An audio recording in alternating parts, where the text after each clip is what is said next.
আমি বুঝতে পারছি কাঁচা দিন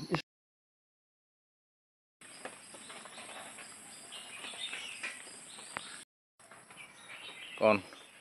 ঘটনা যে এত বড় বৃহত্ত ফার্ম সেখানে ফার্ম আছে তার মধ্যে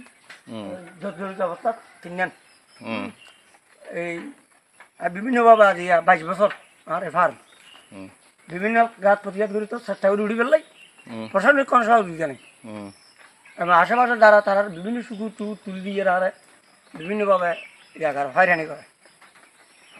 কীভাবে সহযোগিতা পাইতে কীভাবে এলাকার থাকতে পারি এই সুকুর টুকুর কীভাবে নিধন করি ফার্ম চালু করতে পারি কিন্তু প্রশাসনিক কোনো সহযোগিতা ভাই আর্থিক হোক কায়িক হোক বা প্রশাসনিকভাবে হোক দুনিয়ার সাধারণ ধারণা